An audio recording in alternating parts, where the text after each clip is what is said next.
quickly as everybody woke up. So I went off on this great cross-country adventure when everything perked up. And so we've been everywhere from the Northwest all the way to the Southwest, all the way to South Texas, up the Farm Belt, all the way to the Rust Belt, all the way to Shanksville, PA, sighted from Flight 93, and then here. Where are you from? I live in Park City, Utah. I'm Michelle from New York. Nice to meet you. My husband, Robert. Hi guys, how are you? We just came up last night, and we've been following this all along in the news, but we wanted to see it. Yeah, well, it's an amazing thing. Yeah, it is.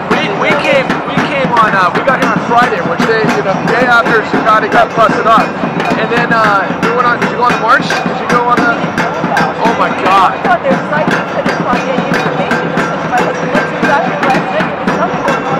Yeah, no, it was the march on Friday. See, that was a big explosion. What happened was, we all met, I think we started in Washington Square Park, right by NYU. Right. And then we marched to Foley Park, and then we went from Foley Park to occupy the Brooklyn Bridge. Now, in between there, a bunch of chaos happened with the cops. We got, like, slipped through the cops with our camera and pushed into this whole, like, student occupation of the Student City College.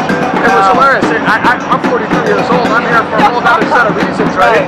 And I got squeezed right into the situation, and I was so cool because I'm like, man, how old am I? I'm hanging out with a bunch of 20-year-olds, right? So that was awesome. But then we all went, I got out after that, after hanging out, listening to what everybody had to say, and then we went back to the Occupy, and we went all the way to the Brooklyn Bridge. And I'm thinking there's like 45,000 people at this point. It's unbelievable. Walls of cops and riot gear, and everybody is shouting things like, let me think about a couple of the different protest songs were like, I don't see no riot here, take off your riot gear. And they were saying that to the cops and things like that. Did they arrest people? Oh, there were arrests all over the place. And so, but somehow we slipped through it. I've been, on this journey a day in front of the cops the whole time. Finally the cops caught up with us. But at the same time, we just kept slipping right past them. But we ended up on the Brooklyn Bridge, and this genius by the name of Mark Reed hooked up with this woman, I think her last name was Vega, who was in this apartment complex, like the projects, and they did what's known as a GOBO, where they projected all of these statements on the wall of the Verizon building. Saw that. It was unbelievable. On their Facebook or something. Yeah, it was one of the most amazing things I've ever seen. It was great. No, yeah. Somebody was in a helicopter and they were actually shooting. No, it was right from this apartment in the project. We were watching it from a helicopter. Oh, okay, got it. Somebody was up there, and actually when they were doing it, they were shooting it from the helicopter. Yeah. You've got to, is it on the Facebook or the blog? blog? No, it was on the web somewhere. I don't know. I gotta check it out. Well, we shot the whole thing. So it was amazing to see them up above. It was to see that. It was the most amazing, inspiring moment of my life. And then we came back here to Zuccotti Park. This whole place was covered, and they do what's known as GA, General Assembly, where they allow the soapbox, right? Where you can get up and you can just speak what's on your mind.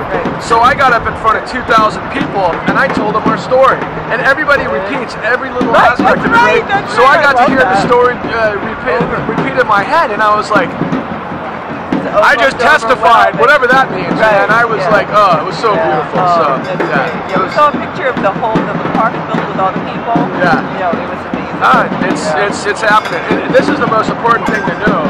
It turns out that I think not Goldman Sachs, but not Lehman, because Lehman's long gone. What am I thinking of? Who did it? Anyway, somebody just paid the cops something like $4.9 billion. So some sort of slush trust fund for the NYPD. Suddenly, right after that happened, you see the riot police and the riot gear out in force. And if that doesn't start to show, the destruction of democracy, it's not about the people, it's about the people who can pay for it. And we just became, they talk about communism, right? That was the old Stalin approach. I mean, that's the Kremlin. That's not democracy. And I'm talking to the cops up and down the street. I'm like, what side are you on, guys? What side are you on? Are you drinking from the Golden Calf right now? We're right here in the shadow of the World Trade Center that got destroyed because we got a freaking hypodermic needle of oil in our vein, paying the goddamn Saudis to pay these madrasas to teach aid to flag what happened. And what are we doing now? The same fucking thing. The plutocracy is owning the military establishment, and now we got the cops under the same thing. I'm like, once you start going down the rabbit hole and see how insidious it is, well, we got unbelievable. We got here last night. What I had read, Bloomberg said is, okay, I'm going to open up, get rid of the people, and lift them into talk show. Regular New York City citizens can use this. What's happening now? All the cop cars are out here, all the barricades. Who's using this stuff for the people who have come in here to protest? You guys need to find a way to come in. Yeah, right. It's difficult. Yeah. It's so counter. It's a show of presence. Look, they know what they're doing, right? And it's disgusting. But since we've been out on all these the road trip, like I said, we didn't start our journey to no cover occupy. It just manifested as we were out on the road doing the same thing. Right. And so then we became incredibly convergent on this whole thing. And I started watching like mainstream news coverage with what we were finding, and it occurred to me how incredibly wrong Edie is. Edie doesn't have a clue what's going on. You know, MSNBC Rachel Maddow gets it, you know, no question about it, and those sorts of guys. But Fox last night, I understand, man, they're saying that the guy who tried to shoot the president was an Occupy protester, which is a lie, for one. Two, it's like the way they do this, you know, they're saying that everybody wants communism and socialism. That's easy for people to digest. You don't have a clue of what communism is to begin with, or socialism to begin with, or maybe justice, or the history of this company. Those are the sorts of people who watch Jersey Shore before their brains melt, and they've never graduated from college. I mean, it's like we got a major problem with people who are just, they don't get it. It's been sabotaged.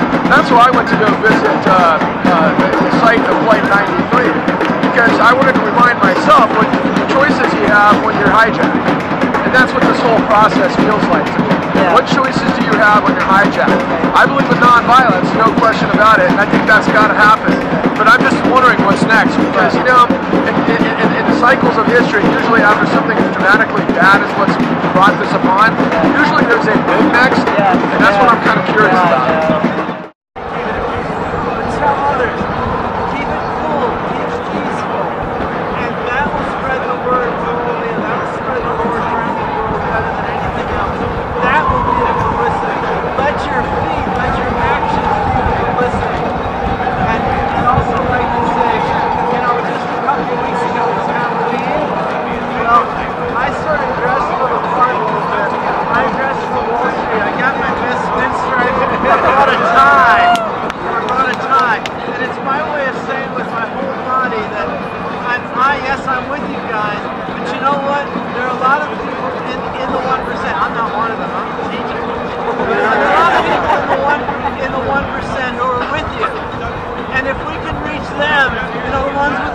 Inside and outside.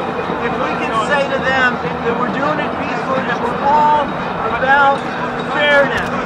It's all about fairness. If we can keep focused on fairness, then everything else will follow. So keep doing what you're doing, the think tank, and also spread it around to other people. Keep it peaceful, keep it cool. And then what the next step has to be, it's not just about a park, and it's not just about sitting here. It's about writing letters to the editor. It's about voting. It's about how you shop. And if you start voting with your feet that way, with your pocketbooks, then we can really start to change. Because those people who, like Rachel said, aren't seeing indifferent or anything. They're just despairing. If you can reach them by what you do and what you say calmly, then we can really move mountains. So you go, guys. You're getting the hang of it. He's going to control all the banks. All these banks here are going to work for this. All right. Look at that dirty hippie.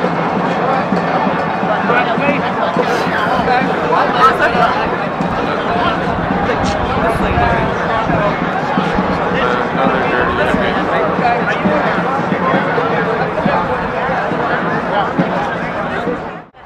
Here we have scientific literature about the pathology of people with power.